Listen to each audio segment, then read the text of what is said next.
నమస్కారం అండి. నా పేరు విజయనాథ్ గారు. థ్యాంక్స్ లాట్ మన రెస్పెక్ట్స్ ఇన్ మన ఛానల్ ఎంతగా ఆదరిస్తున్న ప్రతి ఒక్కరికి చాలా చాలా thanks.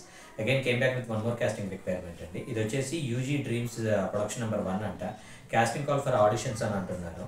So we are looking for talented actors to play the lead roles in upcoming feature film a gripping crime thriller that exposes the darker side of human nature అని అంటున్నారు.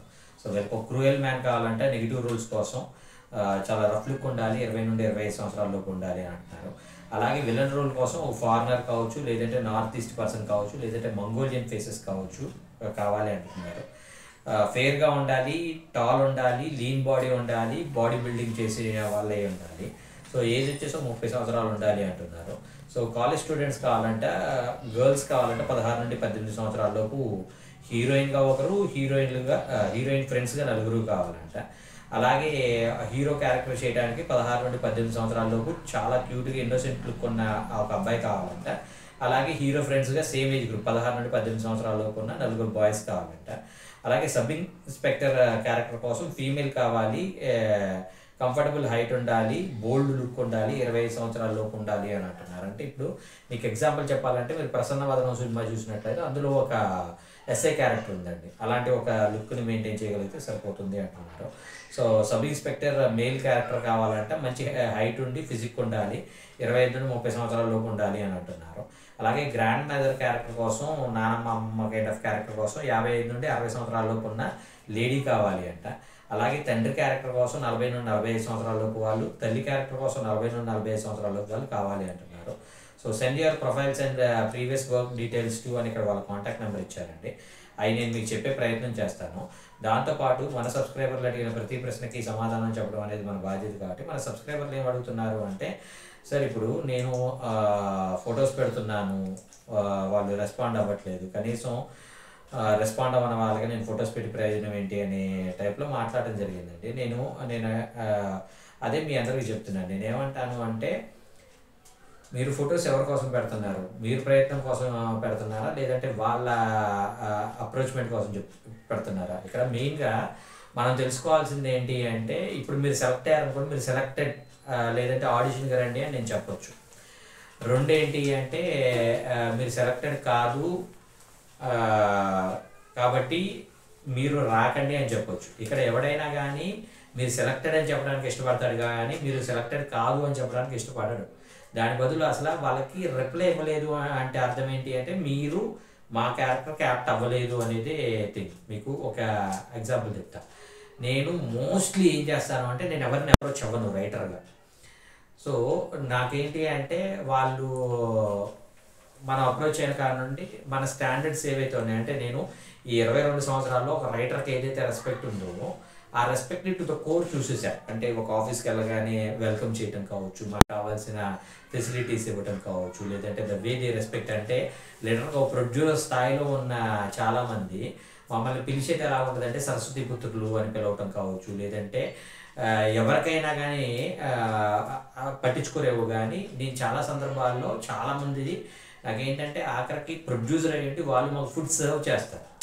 ఎందుకంటే మీరు బాయ్ని అడిగారు, బాయ్ చేస్తారంటే మిగతా వాళ్ళందరూ ఓకే సార్, బట్ మీరు సరస్వతి పుత్రులు, మీకు ఫుడ్ పెట్టడం అనేది మా అదృష్టం అనే టైప్లో మాట్లాడి చాలామంది ప్రొడ్యూసర్స్ని నేను చూసేసాను. సో అలాంటి ఒక రెస్పెక్ట్ని చూసిన తర్వాత కనీసం ఒక రైటర్కి ఎలాంటి రెస్పెక్ట్ ఇవ్వాలి అంటే, చాలా డీగ్రేడెడ్గా మాట్లాడే వాళ్ళు కూడా లిటరల్గా ఎలా ఉంటారంటే, మీరు రెమ్యునరేషన్ ఏమనుకుంటున్నారు అంటే, మీకు టైటిల్ కార్డ్ ఇస్తున్నాను కదా అనే టైప్లో కొంతమంది ఉంటే, కొంతమంది ఎలా ఉంటుంది అంటే, మీకేం ఖర్చు ఉంటుందండి, పెన్ను పేపరే కదా అనే టైప్లో మాట్లాడే వాళ్ళు కూడా ఉంటారు. అంటే ఒక రైటర్ తన మేధస్సుని ఇది చేసి దాన్ని ఒక పేపర్ టైప్లో కావచ్చు, ఒక పేపర్లో కలంతో రాసేది ఏదైతే ఉందో అది జస్ట్ పెన్ను పేపర్ అంటున్నాడంటే, అలాంటి ఇమ్మెచ్యూర్ పర్సన్కి ఇంకెంత చెప్పినా కానీ సమయం వృధా. అలాంటి వాడికి నేర్పించే ట్రై చేయకూడదు, లేదంటే అతనితో ఆర్గ్యూ చేసి మన టైంని వేస్ట్ చేసుకోకూడదు. అసలు రైటర్ అంటే ఇది అదే అతనికి నేర్పించకూడదు. సింపుల్ అవునా అండి, ఓకే సార్ అని బయటకు వచ్చారు. అలాగే టైటిల్ కార్డు మాత్రమే ఇస్తాననే వాళ్ళకి నేను చెప్పేది ఏంటంటే, అరే నువ్వు టైటిల్ కార్డు మాత్రమే ఇవ్వాలి అనే ఒక పదం మాట్లాడుతున్నావు అంటే, నీ పేరు రాజమౌళి అయి ఉండాలి, లేదంటే అల్లు అరవింద్ అయి ఉండాలి, లేదంటే సురేష్ బాబు అయి ఉండాలి, లేదంటే మైత్రి మూవీ మేకర్స్ అయి ఉండాలి, దిల్ రాజు అయి ఉండాలి. సో ఇది ఓవరాల్గా మీ దగ్గర ఉండాల్సిన స్థాయి. నేను ఉల్ఫాకాన్ని, నువ్వు ఉల్ఫాకాన్ని, ఇద్దరు ఉల్ఫాకాలు కొట్టుకుంటే బూడిద రాలితే అంతకు మించి ఏం కాదు. ఆ మాత్రం దానికి ఎందుకురా మనం టైటిల్ కార్డు ఇస్తాను ఇలాంటి భారీ నువ్వు రైటర్కే డబ్బులు ఇవ్వలేకపోతున్నావు అంటే నీ దగ్గర డబ్బులు లేవు కాబట్టి నువ్వు సినిమా చేయలేవు, చేసినా దాన్ని రిలీజ్ చేయలేవు. అలాంటి దానికి నేను కష్టపడి నా శ్రమను దారిపోయడం అనేది వృధా ప్రయాస అవుతుంది కాబట్టి నేను చేయను అని అంటాను. సో ఇలాగే నేను మీ అందరికీ చెప్పేది ఏంటి అంటే, ఒకటి మీకు రెస్పాండ్ అవ్వట్లేదు అంటే you are unfit to that character. So అది వదిలేసేయండి, రేపు ఇంకో ప్రయత్నం చేయండి. సంవత్సరం ప్రయత్నం చేశారు, 2 సంవత్సరాల ప్రయత్నం చేశారు, 5 సంవత్సరాల ప్రయత్నం చేశారు, 10 సంవత్సరాల ప్రయత్నం చేశారు, 50 సంవత్సరాల ప్రయత్నం అయినా చేయగలిగేంత ఓపిక మీ దగ్గర ఉంటేనే సినిమా వైపు ప్రయత్నం చేయండి, లేదంటే చేయకండి.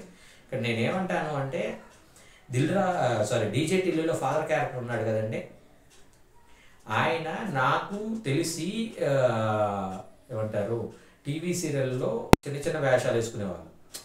ఆయన ఒక ఇంటర్వ్యూలో కూడా చెప్పారు, నేను రోజు 500 కూలికి వెళ్ళేవాడిని యాక్టింగ్ చేయడానికి. 500 మెల్లగా 750 అయింది, 750 ₹1000 అయింది, ₹1000 కాస్త 1500 అయింది. 1500గా చేస్తున్నప్పుడు నా సినిమాలో అవకాశం వచ్చింది. సో అంటే ఆయన డీజే టిల్లు చేసేంత వరకు కూడా ఆయనకి రెమ్యునరేషన్ అనేది జస్ట్ 1500. కాకపోతే ఆయన ఆర్టిస్ట్ అనే విషయం కనీసం వాళ్ళ కాలనీలో ఎవరికి తెలిసి ఉండకపోవచ్చు. సో ఆయన దగ్గర నాకు తెలిసినంత వరకు 20 సంవత్సరాలు 22 సంవత్సరాలు ఆయన కష్టపడ్డాడు. సో అంతవరకు కూడా ప్రయత్న లోపం లేకుండా కష్టపడుతూనే ఉన్నాడు కాబట్టి అతనికి అవకాశం వచ్చింది. లేదు ఎక్కడో ఒక దగ్గర ఆయన ఫిక్స్ అయిపోయింది, జీవితం రోజుకి 500కి 750కి ₹1000కి 1500కి నేను ఎంత కష్టపడాలా. ఈజ్ అ గవర్నమెంట్ ఎంప్లాయీ, నాకు గవర్నమెంట్ జాబ్లో బాగానే వస్తున్నాయి కదా పైసలు, నాకు ఈ లంగాల పంచాయతీ అంతా ఎందుకు అనే టైప్లో ఆయన అనుకున్నాడు అనుకోండి. అప్పుడు ఆయనకి ఏమనిపిస్తుంది అంటే, వద్దురా బాబు, హ్యాపీగా నా లైఫ్ అయితే నాకు నడుస్తుంది కదా, సో ఆ లైఫ్ని ఎంజాయ్ చేద్దాం అనుకొని ఆయన వదిలేసుకున్నట్లయితే ఆయన ఈ రోజున ఏదైతే స్టేటస్ని ఎంజాయ్ చేస్తున్నాడో ఆ ఖచ్చితంగా వచ్చిండేవాడు కాదు. సో నేను I'm no one to motivate you, నేను మిమ్మల్ని మోటివేట్ చేయట్లా. నేనేమంటాను అంటే, మీకు మీ ఇమ్మెచ్యూర్డ్ని అది మెచ్యూరిటీ కింద భావించి అనవసరంగా టైంని వేస్ట్ చేసుకోవద్దు అని అంటున్నాను. సో ఆ టైంని ఏదో దానికి ఉపయోగించండి. లేదు నేను చచ్చే ఆకర్షణ వరకైనా కానీ సినిమా కోసమే బ్రతుకుతా అనుకున్నట్లయితే మీరు బ్రతకండి. సో అలాంటి ప్రయత్నం చేస్తే మాత్రమే మీకు సక్సెస్ అనేది వస్తుంది. కాబట్టి ఆ సక్సెస్ ద్వారా మీ అందరూ మంచి స్థాయి కలగాలి అని మనస్ఫూర్తిగా కోరుకుంటున్నాను. So getting back to the casting requirement చెప్పాను కదండి, వీళ్ళ కాంటాక్ట్ డీటెయిల్స్ చెప్తాను, నోట్ చేసుకోండి. వీళ్ళ మెయిల్ ఐడి వచ్చేసి ugdreams@gmail.com. డ్రీమ్స్ స్పెల్లింగ్ అంటే వాళ్ళ మెయిల్ ఐడి ఏ అనేది దొరుకుండదు, కొంచెం రాంగ్గా యూజ్ చేశారు, బట్ నేను మీకు చెప్తాను, నోట్ చేసుకోండి.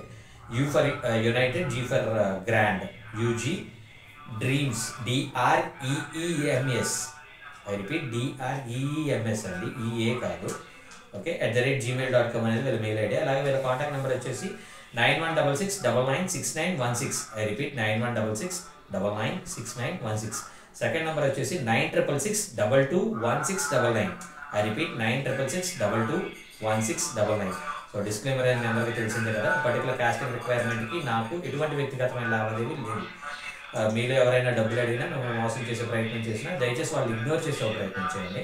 ఎందుకంటే మన ఛానల్లో ప్రతిరోజు ఒక కాస్టింగ్ రిక్వైర్మెంట్ అనేది వస్తూ ఉంటుంది కాబట్టి ఆ కాస్టింగ్ రిక్వైర్మెంట్ ద్వారా మీ అందరూ మంచి స్థాయికి ఎదగాలి అని మనస్ఫూర్తిగా కోరుకుంటున్నాను.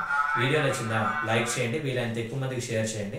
ఎవరైతే సబ్స్క్రైబ్ చేసుకోకుండా చూస్తున్నారో please do subscribe. Thank you and all the best.